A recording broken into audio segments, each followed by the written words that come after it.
And how's it going, YouTube? It's your boy Salamonosos. Like, what the fuck is wrong with you? And yo, check out this build over here. I've got 91 badge upgrades with this 6-7 power forward build that everyone's making. I've seen a lot of people make this build with 85 or even 88 badges, just going crazy with the amount of badges on this build. All everyone is posting is this build with a crazy amount of badges and putting all these clickbait titles saying how many badges this build has, but they're not addressing how much they're sacrificing in order to get those badge points.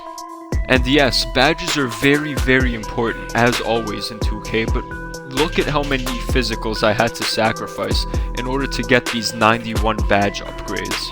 Now look, I know I also sort of put a clickbait title like, oh, 91 badges, look here, but the reason I did it was because I wanted to show you guys that it's not all about badge upgrades, and how you shouldn't go after a build just because it has a lot of badge upgrades. You want to make a build that could do everything, including have good physicals.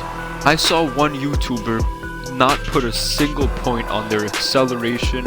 They had their stamina really low, and they're talking about how many badge points they have. It doesn't matter if you have, let's say, 88 badge points if your stamina is low and you're going to be having an asthma attack in the middle of every single game you play. So look, you have to sacrifice some of the badges in order to get the physicals that you need in order to play this game. And you need to have acceleration if you're going to be handling the ball, or you're really not going to be getting past anyone without acceleration. Now over here you could see I sort of adjusted it, so now we have 85 badge upgrades.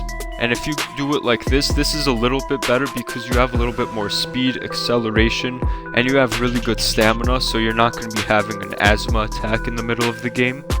But even this, I feel like, is sacrificing too much physicals, and I would probably sacrifice a few more badges to get your speed and acceleration up. I think vertical is good at 70. I don't think you need to get your vertical any higher than 70. 70 is a good vertical to have, but you might have to sacrifice your free throw. If you play park, that shouldn't really be a big deal, but I know for the rec players, they wouldn't like sacrificing their free throw. But if we bring it down to a 70, we can bring our speed and acceleration up a lot more.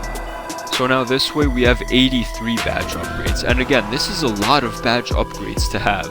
And maybe if you're willing to sacrifice a few of the finishing badges that you have, then you could get 17 finishing badges, and you could use those extra points to max out your speed. You know, or maybe not max out, but you could put your speed at an 83 or your acceleration at an 81. Or maybe you could put your speed a little bit higher, max out your speed at an 85 and keep your acceleration at a 79. That's pretty good too. And this way we're down to 81 badge points, but still, that is a whole lot of badge points. The lowest amount of badge points we have in a category is 17 for finishing. And you could be a really good finisher with 17 finishing badges. And then you have 22 for shooting, which is more than enough, 20 for playmaking, also more than enough, and 22 for defense, again, more than enough.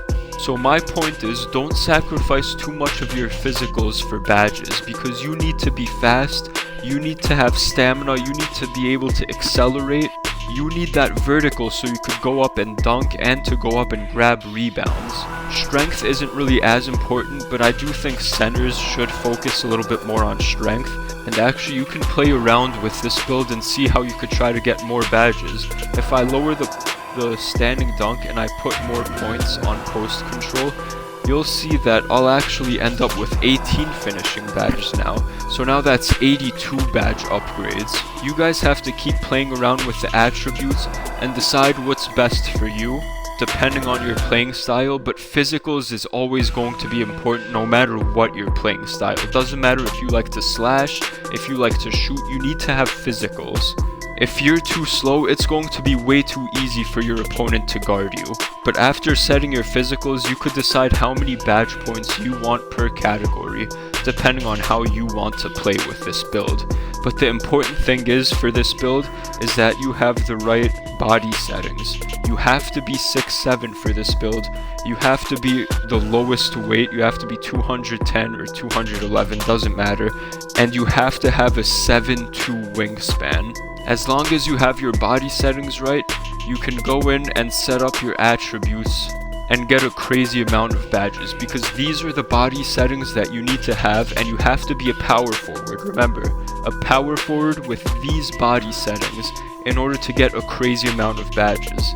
Yes, you can get 91 badge upgrades, but it is not worth it. If you settle for 81, 82, or 83 badge points, then this build is 100% worth it, because you'll have your physicals and you'll have your badges, and you'll be a lot more all around. You'll still be able to shoot, finish, dribble, and play defense and grab rebounds, and you're still going to be fast.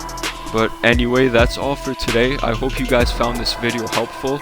If you did, make sure you hit the like button, subscribe, and turn on notifications. I'm still going to be dropping videos for the best point guard and the best center video, so stay tuned for all of that. And thank you all for watching, and have a splendid day.